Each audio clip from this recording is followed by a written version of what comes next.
दोस्तों नमस्कार। आज हम क्लास 9 फिजिक्स में चैप्टर 1 जो कि आपका मोशन से रिलेटेड है उसको यहाँ पर स्टार्ट करते हैं। जैसा कि आपको मालूम है कि साइंस में आपको physics, chemistry and biology 3 subject study करने होते हैं। फिजिक्स की बात करें तो आपका जो चैप्टर 8 है वहां से आपका फिजिक्स का फर्स्ट चैप्टर स्टार्ट होता है और फर्स्ट चैप्टर किससे रिलेटेड है? मोशन। मोशन फिजिक्स का बेस है। अगर आप इसको यहाँ पर क्लियर नहीं कर पाएंगे तो आपको 11th, 12th, 10th हर जगह प्रॉब्लम आने वाली है।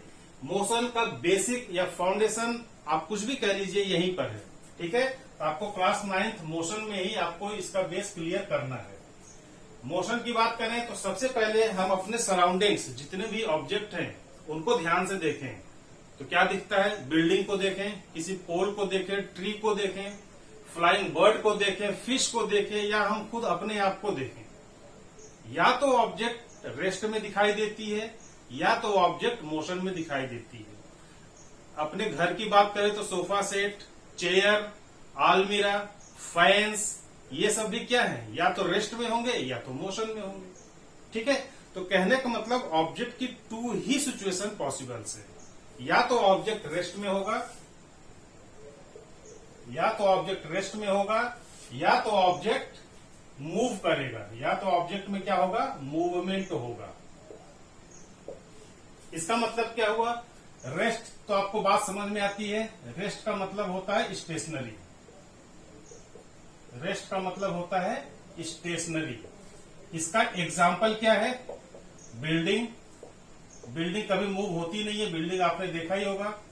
इसका सेकंड एग्जाम्पल क्या है? अगर कोई कार या कोई बाइसिकल या आपके घर में आलमीरा, सोफा सेट किसी एक पोजीशन पर फिक्स है तो उसको हम कहेंगे कि ऑब्जेक्ट रेस्ट की कंडीशन में है। यहां पर हम लिखेंगे बिल्डिंग, इसका एग्जाम्पल हो गया, और stationary car, stationary car, stationary car. Stationary का मतलब कार एट रेस्ट। इसके थर्ड एग्जाम्पल क्या है? ऐसे मल्टीपल एग्जाम्पल्स हैं जो कि आपको रेस्ट, जहां भी मूवमेंट न, आलमीरा की एग्जाम्पल हम यहां ले सकते हैं। जहां भी ऑब्जेक्ट में मूवमेंट नहीं है उसको हम कहेंगे वो रेस्ट की कंडीशन में। यहां पर तो कोई प्रॉब्लम नहीं होती। लेकिन मूवमेंट की बात करें तो आपकी कार यहां पर थी, सपोज करिए ये आपका ग्राउंड है, ये आपके ग्राउंड है मतलब रोड है। यहां पर कार आपने इस तरह से रखा हुआ था, इस तरह से हमने कार को रखा हुआ था। यहां पर इस तरह से थोड़ा डायग्राम आपको प्लॉट करना पड़ेगा ताकि आपको अच्छे से समझ में आए। ये कार का टायर है। कार अभी रेस्ट की कंडीशन में है। इसकी पोजीशन सपोज करिए दिस पोजीशन इज ए। जहां पर रखा है आपने, आपके घर पर जो पार्किंग है वहां पर आपने रखा है, या कोई ट्री है, ट्री के नीचे आपने रखा है। तो जहां पर भी आपने रखा है उसका कुछ न कुछ नाम तो होगा। ट्री, मान लीजिए वहां पर मैंगो ट्री है तो मैंगो ट्री के पास आपने रखा है तो उसको सपोज करिए उसकी पोजीशन ए है, एक्स है, वाई है, जेड है, कुछ भी उसका नाम आप दे सकते हैं। तो यहां पर हमने कार पार्किंग जहां पर है उसका नाम रखा है ए। हम 5 आवर बाद, 10 आवर बाद, 2 आवर बाद देखेंगे तो हमें कार इसी पोजीशन पर दिखाई देती है। क्यों? क्योंकि अभी कार को हमने चलाया नहीं, कार को ड्राइव नहीं किया, कार को हमने वन प्लेस से अदर प्लेस तक मूव नहीं किया। तो हम कहेंगे कि कार अभी रेस्ट की कंडीशन में है, कार में कोई मूवमेंट नहीं है। लेकिन जैसे ही आप कार को ड्राइव करते हैं, आपने यहां पर ड्राइवर बिठाया या आप खुद जो है इसको ड्राइव करना स्टार्ट करते हैं, कार इस डायरेक्शन में मूव होती है। आप कार को ड्राइव करेंगे, कार में मूवमेंट होगा। और कार की पोजीशन सपोज करिए आपको बाजार जाना है, मार्केट जाना है, तो आप यहां से यहां तक ट्रेवल करिए, या आपको अपने फ्रेंड के यहां जाना है पिकनिक के लिए, ठीक है। तो कार की जो फाइनल पोजीशन है वो यहां पर हो गई।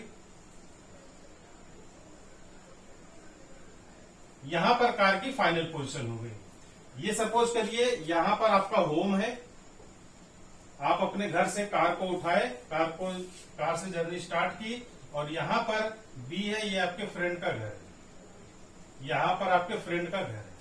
तो यहां पर आप पहुंच गए, आपका डेस्टिनेशन आ गया, तो यहां पर आपने कार को स्टॉप कर दिया। यहां से यहां तक आने में कुछ न कुछ टाइम लगा। वो टाइम सपोज करिए आपको 3 आवर्स का लग गया। 3 आवर्स में आप अपने घर से अपने फ्रेंड के घर की तरफ मूव कर गए। अब हम कहेंगे कार का मोशन यहाँ पर हो रहा है, कार का मोशन हो रहा है मतलब कार में मूवमेंट हो रहा है। तो जब कार की पोजीशन चेंज होती है, हमने यहाँ पर देखिए, यहाँ पर टू टाइप के फिनोमिना हमने देखी, कार की जो ओरिजिनल पोजीशन है और कार की जो फाइनल पोजीशन है। तो यहाँ पर पोजीशन में चेंजिंग हो रही है। पहले पोजीशन ए पर था, पहले होम पर था, अब क्या है, फ्रेंड के घर पे पोजीशन बी पर है। लेकिन ए से बी तक मूव होने में कुछ न कुछ टाइम लगा। उसी टाइम में यहां से यहां तक तो मूव हुई नहीं, यहां से यहां तक आने में, ए से बी तक आने में उसको टाइम लगा। और वो टाइम कितना कंज्यूम हुआ, 3 आवर्स का। तो कहने का मतलब मोशन को अगर डिफाइन करना है तो वहां पर टाइम भी होना चाहिए, या टाइम इंटरवल भी आप इसको कह सकते हैं। टाइम इंटरवल का मतलब क्या हुआ, सपोज करिए आप अपने घर से 12 PM या सपोज करिए 8 AM से आपने जर्नी स्टार्ट की और यहां पर आप 11 AM पर पहुंच गए। तो यहां पर 8 AM है, यहां पर 11 AM है। इसको इनिशियल टाइम को T से रिप्रेजेंट करते हैं, इसको T1 एज्यूम करिए, और इसका जो फाइनल टाइम है इसको हम T2 से रिप्रेजेंट करते हैं। तो इनिशियल टाइम और फाइनल टाइम, इनका जो डिफरेंस होता है इसको हम क्या बोलते हैं, टाइम इंटरवल। तो यहां पर टाइम इंटरवल कंपलसरी है और पोजीशन में चेंजिंग कंपलसरी है। अगर टाइम के रिस्पेक्ट में किसी ऑब्जेक्ट की पोजीशन चेंज हो रही है तब हम कहेंगे कि ऑब्जेक्ट में मोशन है, अदरवाइज ऑब्जेक्ट में मोशन नहीं है। बात समझ में आई? टाइम के रिस्पेक्ट में ऑब्जेक्ट में मोशन होना चाहिए, यानी ऑब्जेक्ट की पोजीशन में चेंज होना चाहिए। तो ये बात आपको समझ में आ गई। मोशन को डिफाइन करना है तो हम कैसे लिखेंगे, if change in position with respect to time. Simply motion की डेफिनेशन क्या होगी, change in position with respect to time. Time के रिस्पेक्ट में पोजीशन में चेंजिंग होनी चाहिए, जो कि हमने यहां पर कार का एग्जांपल लिया। ठीक है, तभी हम कहेंगे ऑब्जेक्ट में मोशन है, अदरवाइज ऑब्जेक्ट में मोशन नहीं है। क्लियर? ओके। मोशन को तो हमने डिफाइन कर लिया, यहां पर कार का एग्जांपल भी हमने दिया।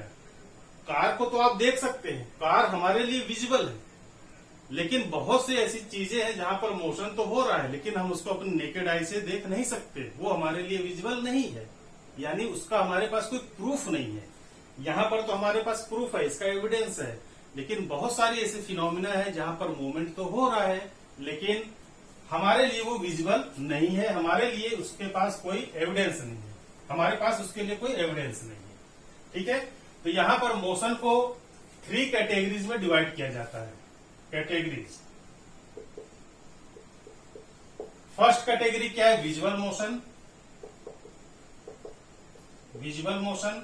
सेकेंड क्या होता है, नॉन विजुअल या इनविजुअल मोशन। एंड थर्ड क्या है, रिलेटिव मोशन। अगर यहां पर विजुअल मोशन का एग्जांपल लें तो हमने क्या बात की, कार में मूवमेंट हो रहा है मतलब मोशन इन कार। कार का मतलब कार, ट्रक, कोई भी व्हीकल हम यहां पर ले सकते हैं, या किसी भी ऑब्जेक्ट में जहां पर मोशन हो रहा है इसको हम देख सकते हैं। कार के मोशन को हम देख सकते हैं। फ्लाइंग बर्ड को भी हम देख सकते हैं, फ्लाइंग बर्ड भी हमारे लिए इजिली विजुअल है। फ्लाइंग फिश को भी हम देख सकते हैं, स्विमिंग फिश को भी हम देख सकते हैं। स्विमिंग फिश ये भी हम देख सकते हैं। तो ऐसे जितने भी ऑब्जेक्ट हैं जिसको हम देख सकते हैं वो हमारे लिए विजुअल मोशन की कैटेगरी में आता है। सेकेंड, इनविजुअल मोशन की बात करें तो इनविजुअल का मतलब क्या हुआ, जहां पर मोशन तो हो रहा है लेकिन वो हमें नेकेड आई से विजुअल नहीं है, हम उसको देख नहीं सकते। इसका एग्जांपल क्या होगा, इसका एग्जांपल पहले समझ लेते हैं फिर लिखते हैं। देखिए, एयर फ्लो, इसका एग्जांपल क्या होगा, एयर फ्लो। एयर आपको मालूम है, केवल हम उसको रियलाइज कर सकते हैं, उसको फील कर सकते हैं। एयर के मोशन को हम देख नहीं सकते, लेकिन एयर में क्या है, नंबर ऑफ पार्टिकल्स है, इनफाइनाइट नंबर ऑफ पार्टिकल्स, और उस पार्टिकल में मोशन है। तभी एयर फ्लो होता है, अदरवाइज एयर फ्लो नहीं होता। ठीक है, एयर फ्लो की डायरेक्शन कई बार हमने सुना होगा, एयर का फ्लो नॉर्थ से साउथ की तरफ हो रहा है या ईस्ट से वेस्ट की तरफ एयर फ्लो हो रहा है ना।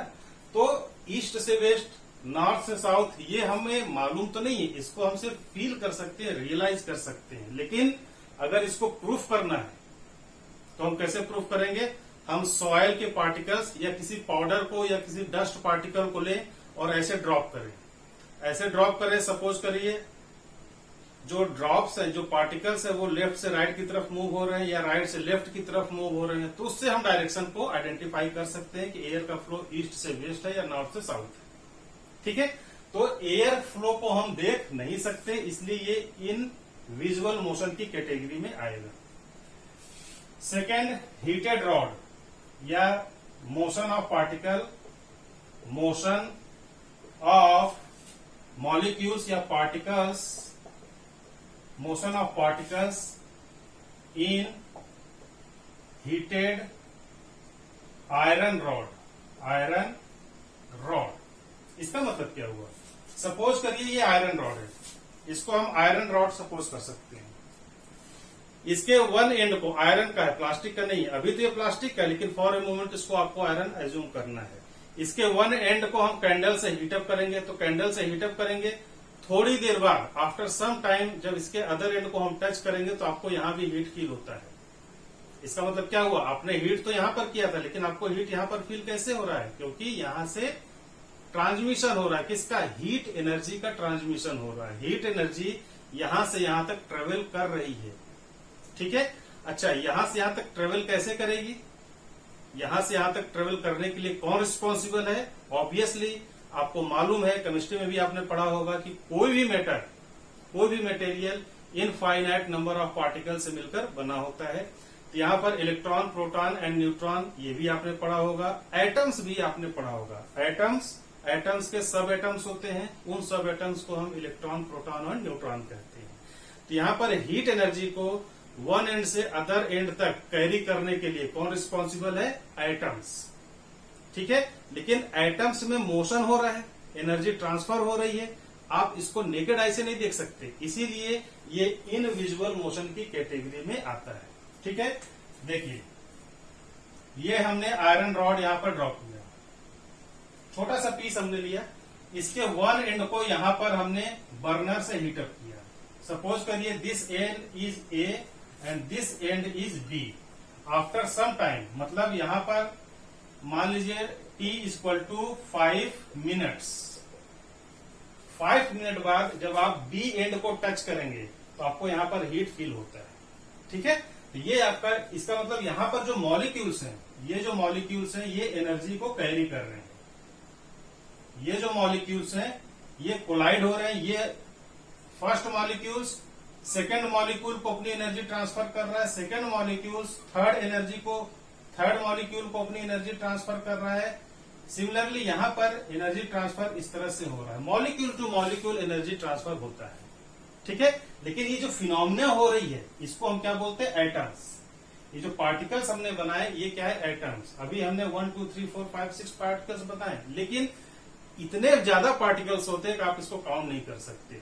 सिर्फ अंडरस्टैंडिंग के लिए हमने यहाँ पर कुछ पार्टिकल शो किया हुआ है। तो ये सारी फिनोमिना इस मटेरियल के अंदर हो रही है, इस आयरन रॉड के अंदर हो रही है, और ये फिनोमिना आप देख नहीं सकते, इसीलिए इसको इनविजुअल मोशन की कैटेगरी में हम रखते हैं।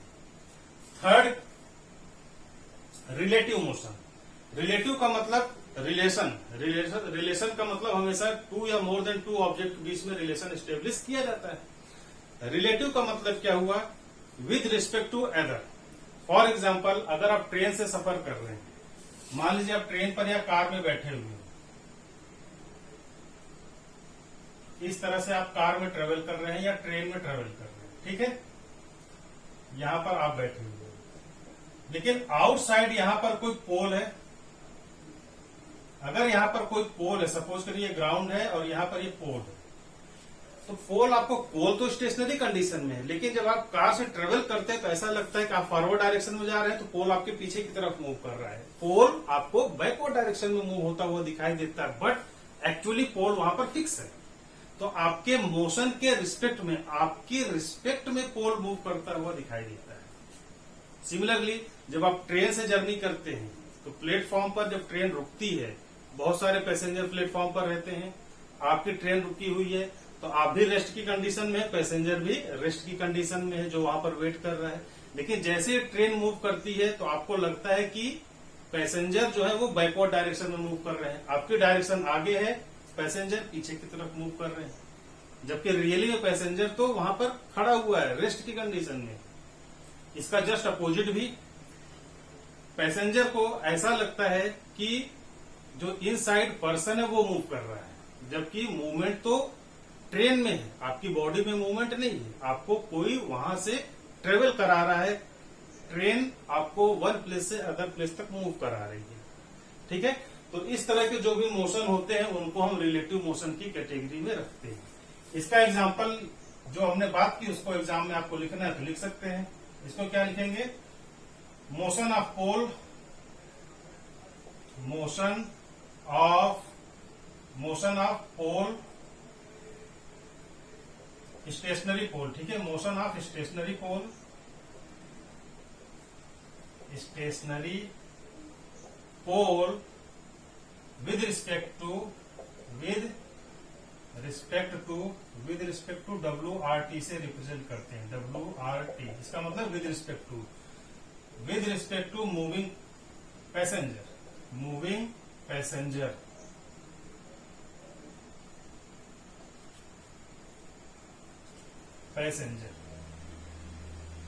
ठीक है, तो इस तरह से मोशन को हमने 3 कैटेगरीज में डिवाइड किया, visual, invisual and relative motion. Visual motion को हम कहते हैं कि इसका हमारे पास डायरेक्ट एविडेंस है, और इनविजुअल मोशन को हम कहेंगे कि इसका हमारे पास डायरेक्ट एविडेंस नहीं है। तो विजुअल के लिए हमारे पास डायरेक्ट एविडेंस अवेलेबल है, डायरेक्ट एविडेंस, और इनविजुअल के लिए हमारे पास direct evidence, no direct evidence. ठीक है, यहां पर इन शॉर्ट अगर बात करें, अच्छा मोशन के लिए आपने देखा होगा अगर मोशन अगर नहीं हो तो डे नाइट की फिनोमिना नहीं होती है, क्योंकि अर्थ सन के सराउंडिंग मूव करता रहता है। आपको मालूम है अर्थ भी मूव करती है, तो जब अर्थ मूव कर रही है और अर्थ के ऊपर ही सारे एनिमल्स हैं, सारे ह्यूमन बॉडीज हैं, सारे जो भी ऑब्जेक्ट्स हैं, बिल्डिंग हो, पोल्स हो, ट्रीज हो, ये सब क्या है? अर्थ के ऊपर ही है। इसका मतलब जब अर्थ मूव कर रही है तो जितने भी अर्थ के ऊपर ऑब्जेक्ट हैं वो सभी क्या है? मूव करेंगे, चाहे वो लाइविंग बॉडीज हो चाहे वो नॉन लाइविंग बॉडीज हो। सपोज करिए दिस इज द अर्थ। ठीक है, अर्थ पर इस तरह से ट्रीज भी हैं, यहां पर फिश भी आपको देखने को मिलते हैं, यहां पर ह्यूमन बॉडीज भी देखने को मिलेंगे, यहां पर रिवर्स भी हैं, इस तरह से रिवर्स भी हैं, यहां पर फ्लावर्स भी हैं। जितने भी living and non living bodies हैं अर्थ पर वो सभी के सभी मूव करते हैं, क्योंकि अर्थ जो है अपने सेंटर के about, this is the centre of the earth, अपने सेंटर के अबाउट रोटेट करती रहती, कंटिन्यूअस रोटेट करती है, through out the year rotate करती है, पूरे साल भर रोटेट करती रहती है। तो जब अर्थ रोटेट करेगी तो ये जितने ऑब्जेक्ट है ये सब भी रोटेट करेंगे, लेकिन कोई भी ऑब्जेक्ट रोटेट करता हुआ नहीं दिखाई देता। मेरी बॉडी यहाँ पर है, बोर्ड यहाँ पर है, तो मेरी बॉडी फिक्स है, बोर्ड भी फिक्स है। ठीक है, यहाँ पर रोटेशन नहीं दिख रहा, क्यों? क्योंकि हम सभी क्या है, बोर्ड भी अर्थ के ऊपर है, मेरी बॉडी भी अर्थ के ऊपर है, इसलिए हमारे रिस्पेक्ट में बॉडी फिक्स है, बोर्ड फिक्स है, और बोर्ड के रिस्पेक्ट में मेरी बॉडी यहाँ पर फिक्स है, इसलिए यहाँ पर रोटेशन दिखाई नहीं देता। सिमिलरली इस ट्री के रिस्पेक्ट में फिश फिक्स है, और फिश के रिस्पेक्ट में ट्री फिक्स है, ट्री के रिस्पेक्ट में मैन फिक्स है, मैन के रिस्पेक्ट में ट्री फिक्स है। तो सभी एक दूसरे के रिस्पेक्ट में उनकी जो पोजीशन है वो चेंज नहीं हो रही है टाइम के रिस्पेक्ट में। इसीलिए इस तरह के जो मोशन है वो रिलेटिव मोशन की कैटेगरी में आते हैं। और इन शॉर्ट जो अभी हमने बात की चैप्टर के स्टार्टिंग में कि ऑब्जेक्ट या तो हमें रेस्ट में दिखाई देता है या तो मोशन में दिखाई देता है। कंक्लूजन इसका ये हुआ कि सभी के सभी ऑब्जेक्ट मोशन करते हुए दिखाई देते हैं। सभी के सभी ऑब्जेक्ट मूव करते हैं क्योंकि अर्थ मूव करती रहती है कंटिन्यूसली। केवल यहाँ पर रिलेटिव मोशन का एक कॉन्सेप्ट है जिसके कारण हमें बिल्डिंग स्टेशनरी कंडीशन में दिखाई देती है, हमें जो पैसेंजर कार है वो मूव करते हुए दिखाई देती है। ठीक है, तो ये जो फिनोमिना है वो किसके कारण है? रिलेटिव मोशन के कारण है। इतनी बात समझ में आ गई? ओके, तो मोशन को हमने समझ लिया। अब मोशन को कैसे डिस्क्राइब किया जाए, उसकी डिस्क्रिप्शन क्या है वो हम समझने की कोशिश करते हैं। तो सबसे पहले मोशन के डायरेक्शन की बात कर लें, उसके बाद हम डिस्क्रिप्शन की बात करेंगे। Direction of motion, direction of motion. तो इसकी डायरेक्शन क्या हो सकती है? अगर आप कार ड्राइव कर रहे हैं तो आप स्ट्रेट लाइन में या तो ड्राइव करेंगे। अगर कहीं हिल स्टेशन है तो आपका जो डायरेक्शन ऑफ मोशन है या तो स्ट्रेट होगा, अगर वहां पर कर्व है तो कर्व में आप मूव करेंगे, लेफ्ट या राइट टर्न लेना हो। सपोज करिए आपको डाउनवर्ड मूव करना है तो वहां पर आपको डीप में जाना पड़ेगा, फिर अपवर्ड डायरेक्शन में मूव करना पड़ेगा। तो ऐसे डिफरेंट टाइप के डायरेक्शन ऑफ मोशन है। तो नॉर्मली साइंटिस्ट ने 3 कैटेगरीज में इसको डिवाइड किया है। फर्स्ट है straight line motion, straight line motion. Second curvature motion या motion in curvature, motion in curvature. Third इन दोनों का combination, straight plus curvature, straight plus curvature. And last inclined motion, inclined motion. ठीक है, ये 3 कैटेगरीज 4 कैटेगरीज साइंटिस्ट ने derive की है। बेसिकली 3 कैटेगरीज है। जो कैटेगरी नंबर 3 है वो 1 और 2 का कॉम्बिनेशन है। स्ट्रेट लाइन मोशन की बात करें तो कोई कार इस तरह से है, स्ट्रेट डायरेक्शन में मूव कर रही है इस डायरेक्शन में, तो इसको हम बोलते हैं straight line motion. Motion in curvature, इसका मतलब क्या हुआ? सपोज करिए आप ये रोड इस तरह से है, कुछ डिस्टेंस के बाद रोड इस तरह से हो जाती है, फिर यहां से रोड इस तरह से हो जाती है। तो यहां से पॉइंट नंबर ए से पॉइंट नंबर बी तक आपका जो मोशन होगा वो कैसा होगा? स्ट्रेट लाइन मोशन होगा। बी से यहां तक, बी से सी तक आपका जो मोशन होगा वो कर्व में होगा, वो स्ट्रेट नहीं है। तो यहां पर इसको बोलते हैं कर्व। बी और सी का जो मोशन है वो किसकी कैटेगरी में आएगा? कर्वेचर मोशन की कैटेगरी में आएगा। Third straight plus curvature. तो स्ट्रेट प्लस कर्वेचर का मतलब यहां से यहां तक स्ट्रेट है और यहां से यहां तक कर्वेचर है। तो ए से सी तक का जो कंबाइंड मोशन है उसको हम बोलते हैं straight plus curvature motion. And last inclined motion. Inclined का मतलब क्या हुआ? कोई न कोई इंक्लिनेशन होगा। इंक्लिनेशन का मतलब वहां पर एंगल होगा। ठीक है, एंगल का मतलब क्या हुआ? यहां से पॉइंट नंबर बी से जब आप सपोज करिए कोई इंटरमीडिएट पॉइंट है, इसको हम B1 से रिप्रेजेंट करते हैं। तो B से B1 के बीच का ये जो स्लोप है इस तरह से, ये कोई न कोई एंगल है। हॉरिजॉन्टल से इसका एंगल हम मेजर कर सकते हैं, this is the angle theta. ठीक है, तो यहां पर इंक्लिनेशन है। सिमिलरली B1 से C1 की तरफ जब आप मूव करेंगे तो यहां पर इस तरह से हॉरिजॉन्टल एक्सिस से एंगल है थीटा। सी यहां पर मैं लिख दे रहा हूं। तो ये जो एंगल ऑफ इंक्लिनेशन है जहां पर भी होगा उसको हम बोलते हैं इंक्लाइंड मोशन। ठीक है, तो इस डायरेक्शन ऑफ मोशन में straight, curvature, straight plus curvature और इंक्लाइंड मोशन, इसके अलावा कोई मोशन पॉसिबल नहीं। ठीक है, ओके। तो डायरेक्शन के बाद अब हम डिस्क्रिप्शन की बात करते हैं कि मोशन को आप डिस्क्राइब कैसे करेंगे। कई बार एग्जाम में इसको पूछा जाता है और इससे क्वेश्चन भी, न्यूमेरिकल प्रॉब्लम और ऑब्जेक्टिव प्रॉब्लम भी आते हैं। देखिए, description of motion, description of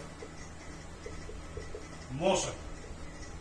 इसके लिए हम एक एग्जाम्पल पहले समझेंगे। एग्जाम्पल के बेस पर हमें ये समझ में आ जाएगा कि मोशन को डिस्क्राइब कैसे करेंगे। अभी जस्ट पहले हमने मोशन को डिस्क्राइब किया था कैसे? पोजीशन चेंज होनी चाहिए टाइम इंटरवल में। तो change in position with respect to time is known as motion. तो फर्स्ट क्या है यहाँ पर? फर्स्ट जो कंपलसरी है वो क्या है, change in position, change in position with respect to time, with respect to time, ये कंपलसरी। सेकेंड जो कंपलसरी है वो क्या है, रेफरेंस पॉइंट होना चाहिए वहां पर, रेफरेंस या फिक्स पॉइंट, रेफरेंस या फिक्स पॉइंट भी इसको कहते हैं। इसका मतलब क्या हुआ, रेफरेंस का मतलब क्या हुआ, कार पोजीशन नंबर ए से पोजीशन नंबर बी की तरफ मूव हुई, तो ए से बी की तरफ इस डायरेक्शन में मूव हो रही कार, तो ए क्या है, रेफरेंस पॉइंट है। बात समझ में आ गई? ओके, तो किसी न किसी रेफरेंस पॉइंट से हम उसको लोकेट करते हैं। रेफरेंस पॉइंट क्यों जरूरी है, to locate the object, to locate the object, to locate the object. Object को लोकेट करने के लिए हमें रेफरेंस या फिक्स पॉइंट की जरूरत होती है।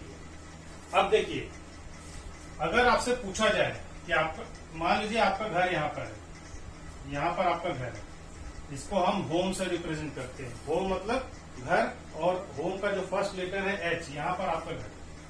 आपके यहाँ कोई गेस्ट आते हैं, आपसे पूछा जाए कि आप कौन से स्कूल में पढ़ते हैं, तो आप कहेंगे मैं XYZ किसी स्कूल में पढ़ता हूँ। सपोज करिए केंद्रीय विद्यालय में आप पढ़ते हैं। अगर आपसे पूछा जाए कि आपका स्कूल कहाँ पर है, तो आप बोलेंगे स्कूल यहाँ पर है। आपका जो आंसर होगा कि स्कूल यहाँ पर है, आपका घर यहाँ पर है, गेस्ट यहाँ पर आए हुए हैं, आपसे पूछा जा रहा है स्कूल कहाँ है, आपने बोला स्कूल यहाँ पर है, तो इस पूरे बोर्ड में स्कूल यहाँ पर है, इसका मतलब क्या हो, this is the meaningless, this is the meaningless answer. कोई पर्सन आपके स्कूल पर जाना चाहे तो नहीं जा सकता, क्योंकि उसको एग्जैक्ट पता ही नहीं है कि कैसे जाना है। अगर किसी का आंसर आप दूसरे तरीके से दें, सपोज करिए this is the horizontal axis, आपको मालूम है, and this is the vertical axis, coordinate geometry. अगर आपसे पूछा जाए ये क्या होता है, ईस्ट, यहाँ पर वेस्ट, यहाँ पर नॉर्थ और यहाँ पर साउथ।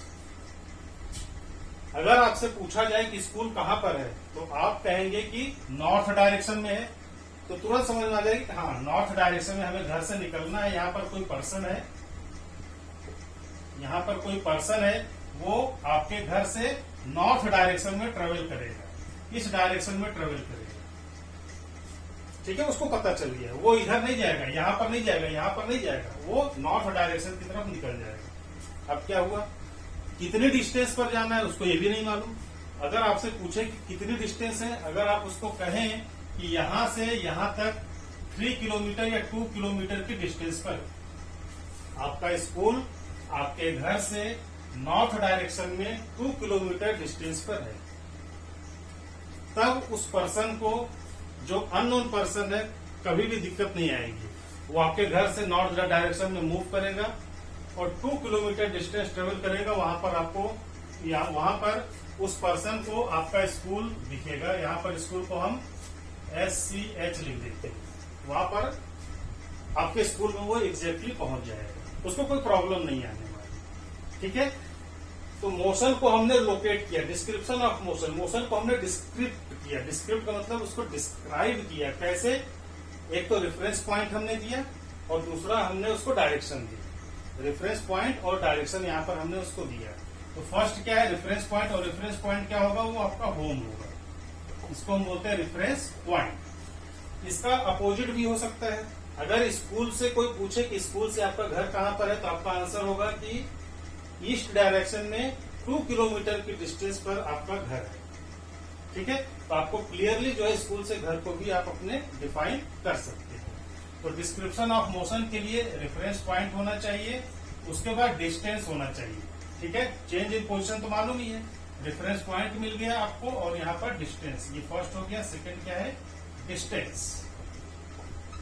डिस्टेंस का मतलब कितनी दूरी उसको ट्रेवल करनी है, कितनी डिस्टेंस उसको कवर करना है कि वो डेस्टिनेशन पॉइंट तक पहुंच जाए, ठीक है। तो डिस्क्रिप्शन ऑफ मोशन में रेफरेंस पॉइंट होना चाहिए और डिस्टेंस होना चाहिए। रेफरेंस पॉइंट ये है, डिस्टेंस ये है, और यहाँ पर डायरेक्शन की भी हमने बात की, तो थर्ड आप डायरेक्शन भी लिख सकते हैं। बिना डायरेक्शन तो आप भटकते रहेंगे, पता ही नहीं चलेगा कि आपको कहाँ जाना है। जैसे जंगल में आप चले गए, आपको रास्ता नहीं मिल रहा, भटकते रहते हैं, वैसे ही आपको डायरेक्शन कंपलसरी है, डायरेक्शन का नॉलेज होना। तो रेफरेंस पॉइंट, डिस्टेंस और डायरेक्शन के बेस पर आप मोशन को डिस्क्राइब कर सकते हैं। आपके सिलेबस में सिर्फ और सिर्फ motion of object in straight line है, स्ट्रेट लाइन मोशन को ही आपको यहाँ पर स्टडी करना है। अब इसी के बेस पर यहाँ पर हमने डिस्टेंस की बात कर ली, डिस्टेंस तो आपको यहाँ पर समझ में आ गया। इसी का एक और रिलेटेड टर्म है डिस्प्लेसमेंट। डिस्प्लेसमेंट क्या होता है, डिस्टेंस और डिस्प्लेसमेंट में क्या डिफरेंस है, और न्यूमेरिकल प्रॉब्लम जब हम सॉल्व करेंगे, एक एग्जांपल लेंगे, न्यूमेरिकल प्रॉब्लम सॉल्व करेंगे, तो आपको डिस्टेंस और डिस्प्लेसमेंट में क्या डिफरेंस है, दोनों की मीनिंग समझ में आ जाएगी। ठीक है, ओके। तो डिस्टेंस और डिस्प्लेसमेंट को समझने के लिए हम यहाँ पर एक एग्जांपल सॉल्व करेंगे, आपको क्रिस्टल क्लियर हो जाएगा, पूरी तरह से समझ में आ जाएगा। तो फर्स्ट ऑफ ऑल हम डिस्टेंस की बात करें। डिस्टेंस अभी जस्ट हमने इसके प्रीवियस एग्जाम्पल में देखा था कि डिस्टेंस क्या होता है, टोटल ट्रेवलिंग पाथ या total path length. Total path length का मतलब ऑब्जेक्ट यहां से यहां तक मूव होती है, पॉइंट ए से पॉइंट बी तक, तो यहां से यहां तक कितनी डिस्टेंस ट्रेवल की, 2 किलोमीटर। तो 2 किलोमीटर क्या है, ये डिस्टेंस है। तो distance covered by the object is known as distance, या path length covered by the object. ये क्या है, पाथ लेंथ ही तो है, और क्या है, ए से बी क्या है, पाथ लेंथ। पाथ का मतलब क्या होता है, जिस रास्ते से आप मूव करते हैं, जिस पाथ को आप फॉलो करते हैं, तो पाथ लेंथ को हम क्या बोलते हैं, डिस्टेंस। तो total path length is known as distance. ठीक है, तो distance is equal to total path length, short में हमने लिखा। अब यहां पर डिस्प्लेसमेंट की बात करें।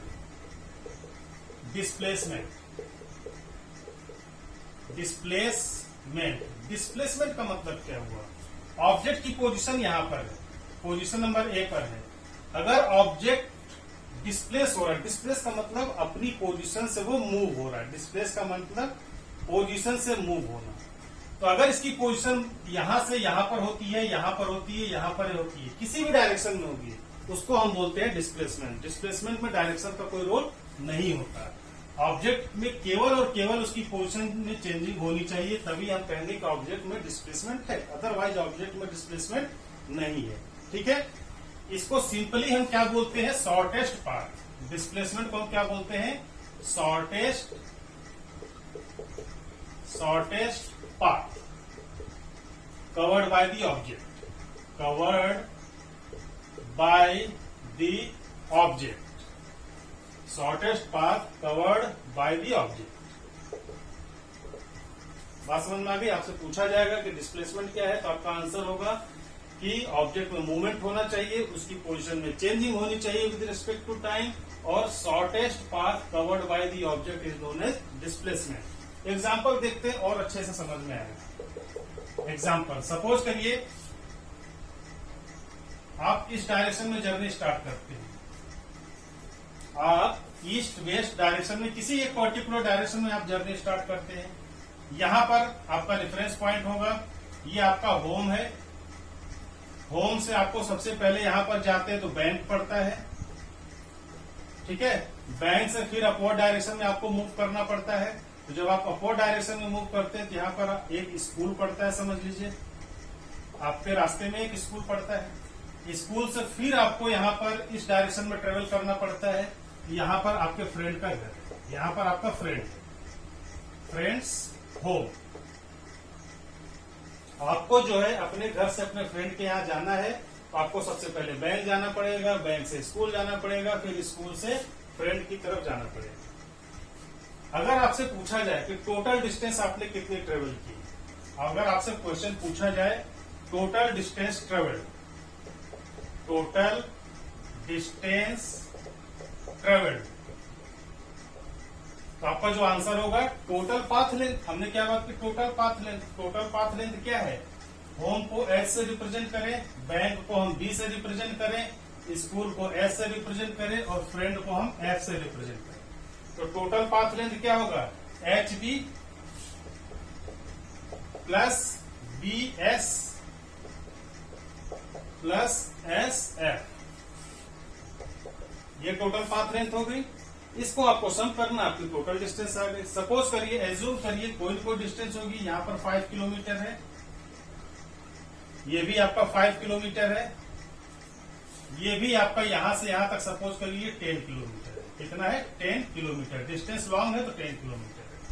ठीक है, तो आपको ऐड करना 5 और 10, 5 + 5 + 10 = 20 किलोमीटर।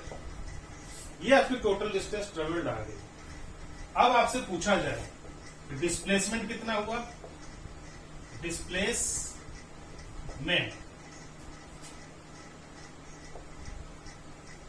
तो डिस्प्लेसमेंट क्या होता है? Shortest path covered by the object. Displacement का मतलब क्या हुआ? पोजीशन में चेंजिंग, उसी को हम क्या बोलते हैं? डिस्टेंस। पोजीशन में चेंज हो रही है, आप यहां पर थे, फाइनली आपकी फाइनल पोजीशन कहां पर है? आपको बैंक से मतलब नहीं है, आपको स्कूल से भी मतलब नहीं है, आपको मतलब है फ्रेंड से।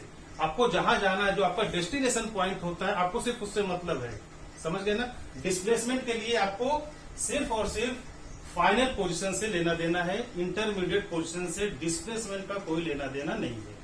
तो इनिशियल पोजीशन और यहां से डिस्प्लेस होकर, यहां से मूव होकर आप कहां गए? फ्रेंड के यहां गए। तो इनिशियल और फाइनल पोजीशन का जो डिफरेंस होता है, या फाइनल माइनस इनिशियल पोजीशन का जो डिफरेंस होता है, उसी को हम क्या बोलते हैं? डिस्प्लेसमेंट। तो डिस्प्लेसमेंट क्या होगा? Final position minus initial position. ठीक है, फाइनल पोजीशन आपकी यहां पर है, इनिशियल पोजीशन आपकी यहां पर है। तो यहां से यहां तक की जो डिस्टेंस होगी, यहां से यहां तक का जो पाथ होगा, शॉर्टेस्ट पाथ होगा, उसी को हम डिस्प्लेसमेंट कहेंगे। होम और फ्रेंड के बीच में जो शॉर्टेस्ट पाथ, हमने क्या बोला? Shortest path. तो शॉर्टेस्ट पाथ तो यही हो सकता है, आप यहां से जाएंगे, यहां फिर मूव करेंगे, फिर यहां जाएंगे, ये तो शॉर्टेस्ट पाथ हुआ नहीं। तो जो शॉर्टेस्ट पाथ है वो आपका यही आएगा। इनिशियल और फाइनल का जो कॉम्बिनेशन है, जो इनिशियल और फाइनल के बीच की डिस्टेंस है, वही शॉर्टेस्ट पाथ होती है। ठीक है, आपको ये पता चल गया।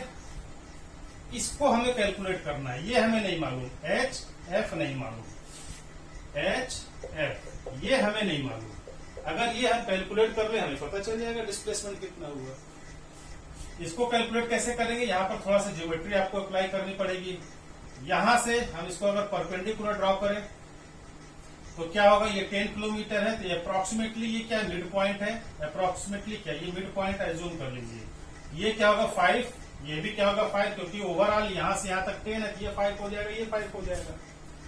पैरेलल थ्योरम आपको मालूम है, तो यहां से ये जो हाइट है, S और B की जो हाइट है, वही हाइट यहां पर भी होगी। ये 5 किलोमीटर है, तो ये भी आपका 5 किलोमीटर होगा। तो जब ये 5 है, ये 5 है, ये भी नोन है, ये भी नोन है, तो आप इसको कैलकुलेट कर सकते हैं। क्योंकि आप अगर ध्यान से देखें, ये क्या है? एक राइट एंगल ट्रायंगल है, जिसका एंगल ये 90 डिग्री। अगर ये 90 डिग्री है, तो ये क्या है? हाइपोटेनियस होगा। हाइपोटेनियस, तो आपको पाइथागोरस थ्योरम अप्लाई करना है। तो पाइथागोरस थ्योरम के अकॉर्डिंग HF क्या हो जाएगा? HF = √5 का स्क्वायर प्लस 5 का स्क्वायर। ठीक है, परपेंडिकुलर का स्क्वायर प्लस क्या होता है? बेस का स्क्वायर। इसको परपेंडिकुलर बोलते हैं, इसको बेस बोलते हैं। ठीक है, तो √5 का स्क्वायर प्लस 5 का स्क्वायर, इसको सॉल्व करना है, तो ये हो जाएगा आपका 5 का स्क्वायर, 5 का स्क्वायर, तो 2 टाइम्स 5 का स्क्वायर, 2 मल्टीप्लाइड बाई 5 का स्क्वायर, √5 यहाँ पर बाहर आएगा, तो 5 √2, और √2 की वैल्यू अप्रोक्सीमेटली होती है 1.414। इसको आप सॉल्व करेंगे तो इसकी जो अप्रोक्सीमेट वैल्यू आएगी वो कितनी आ जाएगी? 6 या 7 के अप्रोक्स आएगी।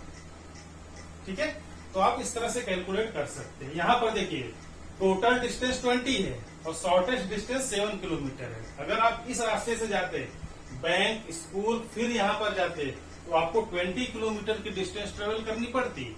लेकिन अगर आप शॉर्टेस्ट यहाँ से डायरेक्ट यहाँ पर चले गए, सपोज करिए यहाँ पर फ्लाई, देखा होगा आपने, फ्लाई ओवर बन जाते हैं, जहाँ पर क्राउडेड एरिया है, क्राउडेड मार्केट है, तो वहां पर फ्लाई ओवर बना दिए जाते हैं ताकि आपको प्रॉब्लम न आए, आपको लॉन्ग डिस्टेंस ट्रेवल न करना पड़े। तो आप शॉर्टेस्ट पाथ से गए, फ्लाईओवर से गए, तो आपको केवल 7 किलोमीटर की डिस्टेंस ट्रेवल करनी पड़ी। लेकिन अगर आप लॉन्गेस्ट रूट से जाएंगे तो आपको 20 किलोमीटर की डिस्टेंस ट्रेवल करनी पड़ेगी। बात समझ आ गई? तो डिस्प्लेसमेंट क्या होता है? डिस्प्लेसमेंट के लिए shortest path covered by the object हमें कैलकुलेट करना है। और डिस्प्लेसमेंट में हमेशा डिस्प्लेसमेंट कहां पर हुआ, इनिशियल पोजीशन से उसकी फाइनल पोजीशन कहां चली गई, सिर्फ उसी से मतलब होता है। डिस्प्लेसमेंट में हमेशा फाइनल और इनिशियल पोजीशन से ही हमें लेना देना है, और फाइनल और इनिशियल का जो डिफरेंस होता है उसी को हम डिस्प्लेसमेंट कहते हैं। डिस्प्लेसमेंट हमेशा शॉर्टेस्ट डिस्टेंस होती है, जो कि आपको इस कैलकुलेशन से भी दिख रही है। यहाँ पर 20 किलोमीटर है और यहाँ पर 7 किलोमीटर है। ठीक है, ओके। तो डिस्प्लेसमेंट को आपको इस तरह से डिफाइन करना है। दोनों में डिफरेंस क्या है, कई बार एग्जाम में भी पूछे जाते हैं। स्केलर क्वांटिटी है, वेक्टर क्वांटिटी है, और भी क्या क्या डिफरेंसेस हैं, वो सब चीजें हम नेक्स्ट चैप्टर में, नेक्स्ट टॉपिक में डिस्कस करें।